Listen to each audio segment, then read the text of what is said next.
నమస్తే అండి. నేను doctor Lokesh, gastroenterologist working at Aster Ramesh hospitals Guntur అండి. ఈ రోజు మనము సెల్ఫ్ మెడికేషన్ అంటే స్వంతగా పొట్ట సమస్యలకి వాడే టాబ్లెట్స్ వల్ల వచ్చే ప్రమాదాల గురించి మాట్లాడతాను. కామన్ గా అంటే మనం చూస్తూ ఉంటాము, ఏదైనా పొట్టలో నొప్పి కానీ, పొట్టలో మంటగా కానీ, కొద్దిగా ఉబ్బరం అనిపిస్తుంది, నాకు ఆకలి వేయట్లేదు, ఏమైనా తింటే డైజెస్ట్ కావట్లేదు, సో గ్యాస్ అనిపిస్తుంది అంటే ఈ సమస్యలకన్నీ వెళ్ళి మెడికల్ షాప్ లో ఈజీగా మనము యాంటాసిడ్ డ్రగ్స్ అంటారు, ప్యాంటోప్రోజోల్, ఎస్మోప్రోజోల్, రాబెప్రోజోల్, ఓమెప్రజోల్, కొన్ని యాంటాసిడ్ సిరప్స్ ఇవన్నీ తీసుకుంటూ ఉంటాము.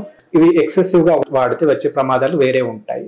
చాలా మంది సమస్యలకన్నీ ఈ టాబ్లెట్స్ వల్ల యూజ్ ఏమి ఉండదు, కానీ పొట్టలో మంట కానీ, ఛాతీలో మంట కానీ ఉంటే ఈ టాబ్లెట్స్ లేదా సిరప్ ని వాడుకోవచ్చు.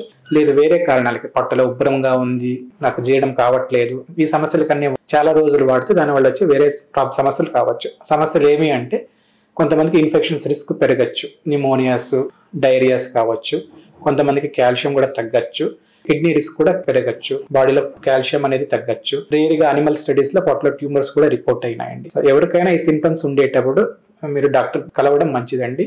అంటే ఓవర్ ద కౌంటర్ డ్రగ్స్ మనం ఒక రోజు 2 రోజులు వారం తీసుకుంటే ఏం మేజర్ గా ఏం సమస్యలు ఉండవు. బట్ చాలా మంది ఒకసారి తీసుకుంటే అవే అన్నెసెసరీగా అవే వాడుతూనే ఉంటారు. కొంతమంది నెలలు, సంవత్సరాల కొద్ది, కొంతమంది 10 ఏళ్ళు 20 ఏళ్ళు వాడిన ఉదాహరణలు కూడా ఉన్నాయి. అందుకని అందరూ ఎవరైనా సరే ఇలా ఓవర్ ద కౌంటర్ డ్రగ్స్ అంటే సెల్ఫ్ మెడికేషన్ ఏమి సిమ్టమ్స్ లేకుండా లేదా లైట్ గా సిమ్టమ్స్ ఉన్నా వాడడం మంచిది కాదు. అలాగే మీ నైబర్స్, మీ ఫ్రెండ్స్, ఫ్యామిలీ మెంబర్స్ కు అలాగే అవేర్నెస్ కల్పించండి. సో దీనివల్ల వచ్చే సైడ్ ఎఫెక్ట్స్, అడ్వర్స్ ఈవెంట్స్ అన్ని మనం తగ్గించుకోవచ్చు.